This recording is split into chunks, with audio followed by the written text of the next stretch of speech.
I am not a rich celebrity. I'm an ordinary vendor. Keep quiet and follow me now before I change my mind.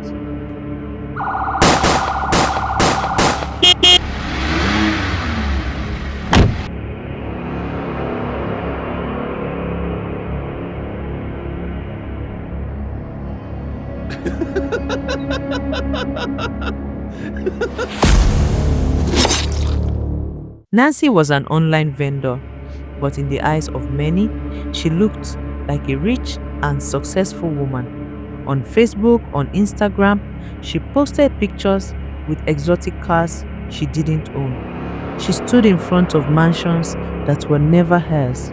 She wore borrowed clothes and fake jewelry, yet she posed like a queen. People admired her, some envied her, others cried in secret, thinking God had forgotten them. But Nancy never cared. All she wanted was likes, comments, and attention as she snapped pictures from different phone cameras. One evening, she updated her page. Off to Port Harcourt tomorrow for new goods. Big delivery loading. But in truth, Nancy was only sitting in a small restaurant, sipping a bottle of malt. What she never knew was that sharp eyes were watching her every post and had been trailing her for months. Before she could finish her drink, two men stormed in, guns in their hands, eyes cold as death. Go and enter that car. Now one of them barked. Nancy froze. She pleaded, but she was dragged out. They blindfolded her and pushed her into the back seat. The car sped off into the darkness. Hours later, Nancy found herself standing in the middle of a thick forest. Her heart pounded. The men forced her to trek for what felt like eternity, until a tall, strange building appeared before her. It was beautiful, almost like a mansion, but Nancy's chest grew tight. What was a place like this doing in the heart of the forest? The tall building in the middle of the forest looked too fine to be true, but before Nancy could even wonder more, she realized she was surrounded. Dozens of men, all in black t-shirts, carrying rifles and machetes.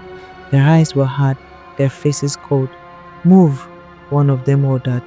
The moment the door to the mansion opened, her eyes caught a sight she would never forget. On the cemented floor lay lifeless bodies, stiff and cold. The stench of death hit her nose like a slap. In another corner, she saw a group of people, men and women, their faces swollen with fear, their hands tied. They were guarded by more men holding guns. Nancy's knees gave way. She collapsed to the ground, pleading with tears streaming down her face. Please, please, I'm not who you think I am. I beg you, don't kill me.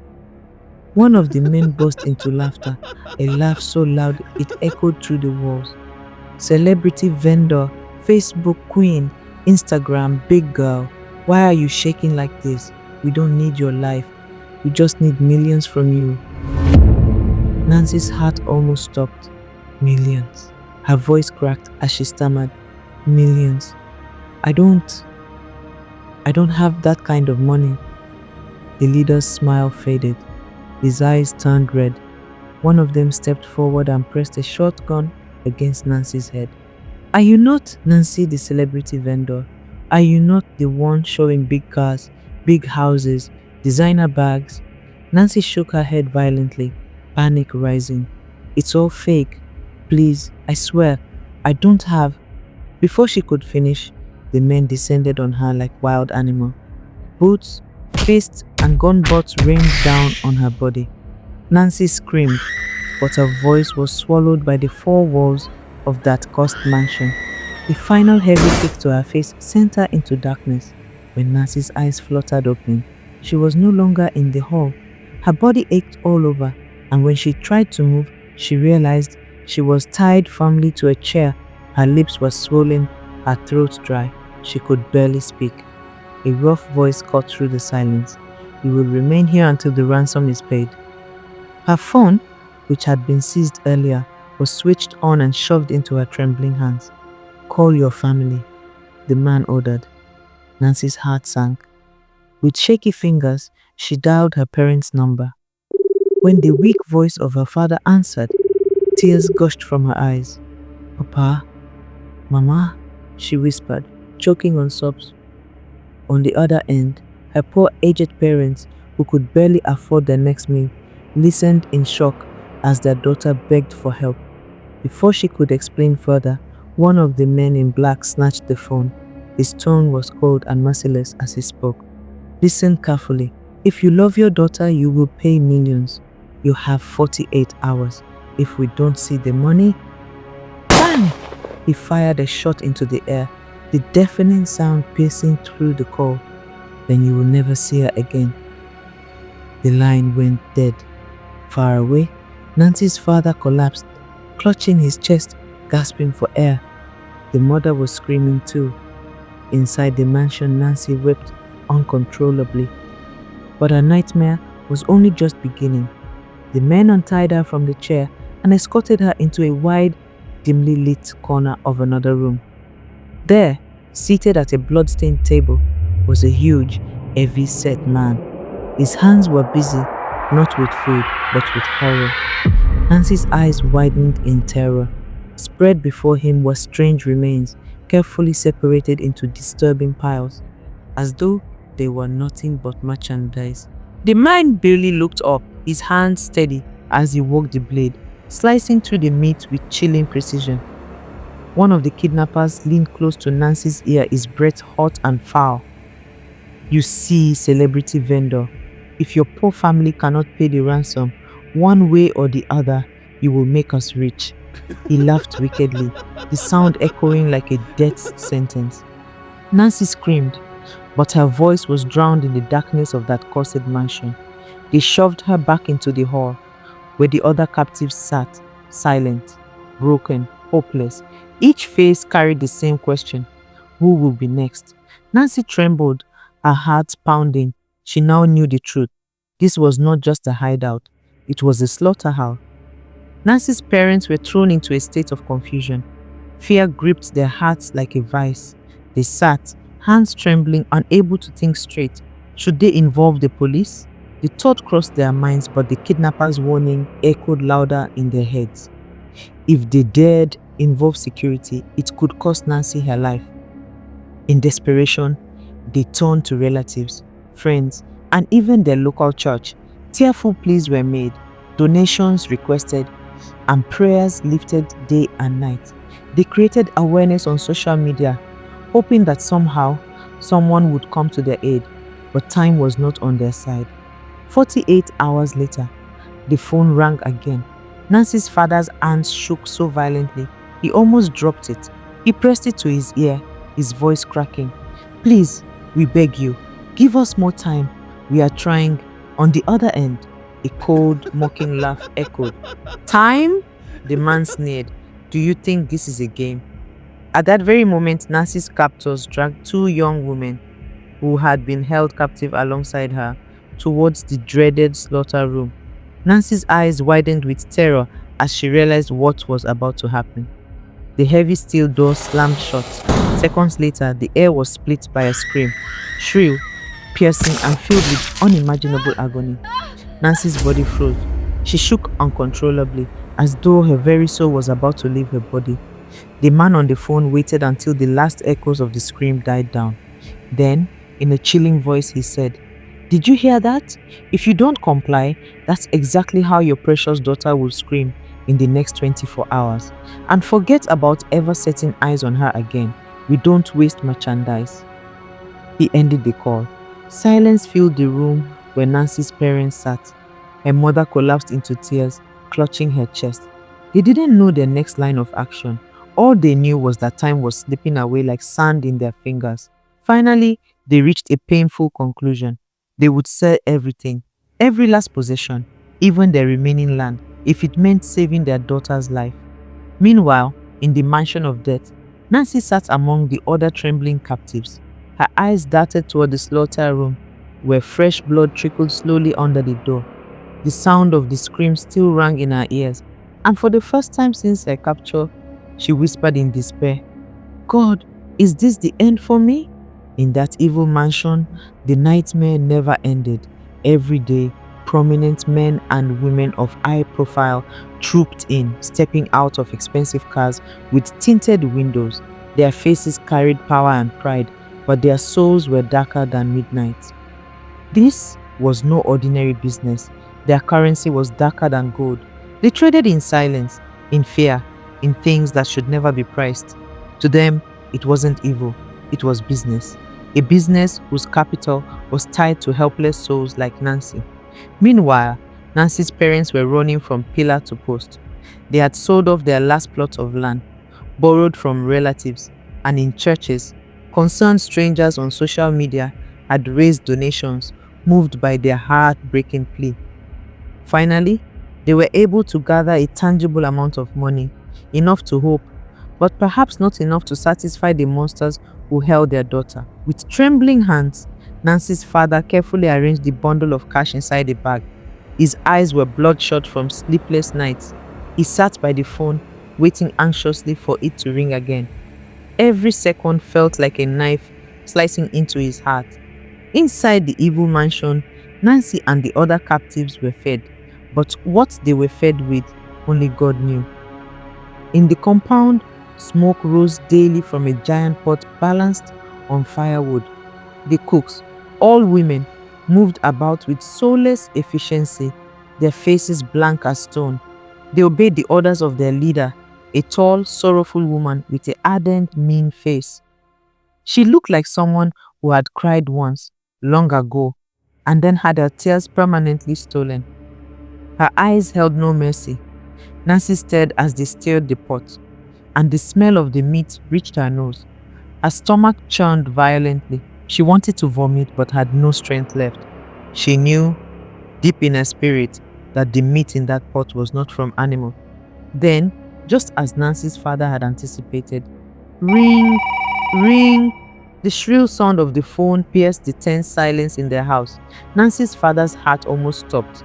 With hands that could barely grip, he picked the call. The same cold, mocking voice spoke. "Have you gathered what we asked for?"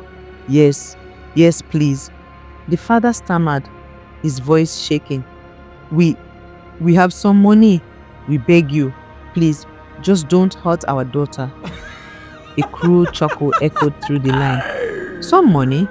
Do you think we are beggars? You better hope it is enough. If not, your daughter will be the next." The line went dead. Nancy's father dropped the phone onto the table, his face pale, his soul torn between fear and a father's desperate love.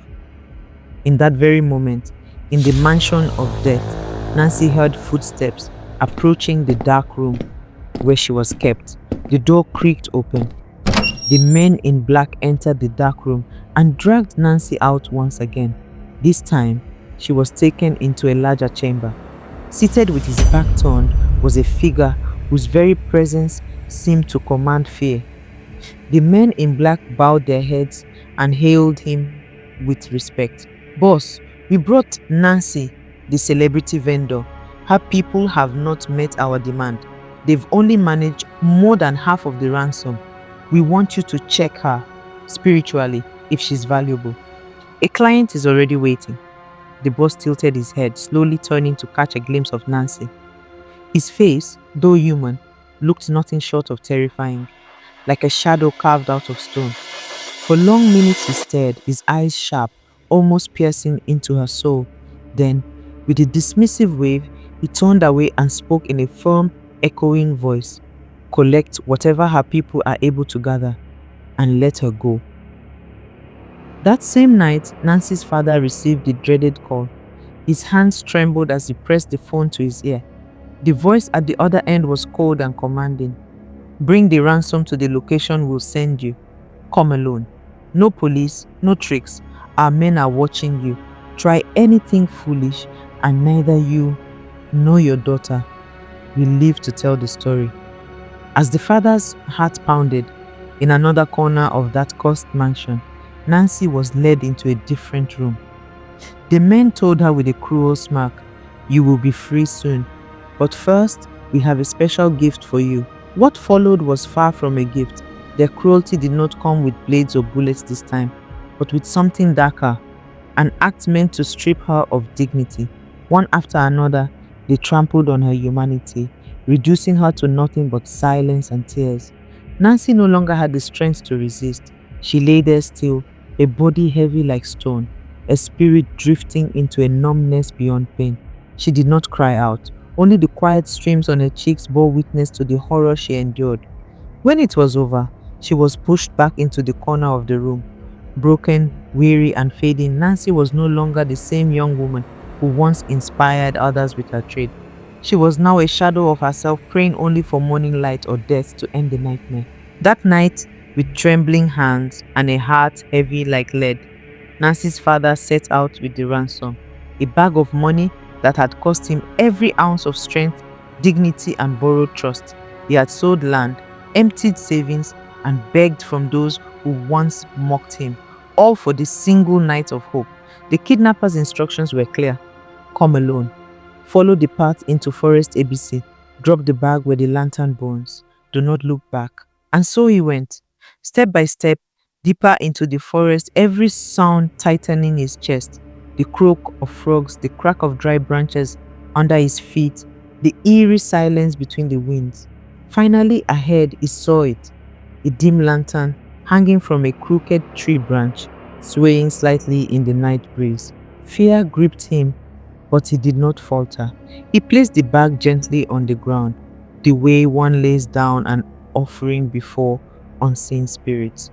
Without a word, he turned and walked back, his spine tingling as though eyes were watching from the shadows. He dared not run, for even the rustle of leaves behind him could be death.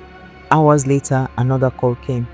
The voice on the other end was cold and curt. Your daughter has been dropped. She waits in region XYZ. Go and find her. With shaking legs, he found his way through the night. At the roadside of a lonely path, by a heap of abandoned tires, he found her. Nancy lay motionless, her body weak, her clothes torn, her spirit barely holding. Her father's cry pierced the night as he went on his knees, weeping like a child. With the help of kind strangers, they located a hospital, where doctors worked tirelessly through the night. For days, Nancy lay unconscious, trapped between life and death. And when she finally opened her eyes, she did not speak. The silence was louder than any scream. Weeks passed before she was discharged. She returned home, but she was not the same. The bright, lively vendor that once charmed customers, with her smile now sat often by the window, staring into the distance. Sometimes she startled at sudden noises. Sometimes she woke in the night trembling, unable to find words for the shadows that haunted her dreams. When she finally sat to reflect, it dawned on her that she wasn't a victim of fate alone, but also of the fake life she had painted online. Her celebrity vendor, tag, the photos, the flamboyant posts, the luxury she never truly owned, those were the very traps that put her on the radar of wolves in human skin. In chasing Clout, she attracted chaos. In pretending to shine, she stepped into darkness. Her story became a warning that the fake life you flaunt today may one day cost you the real one you're trying to protect. Be warned. Like and subscribe.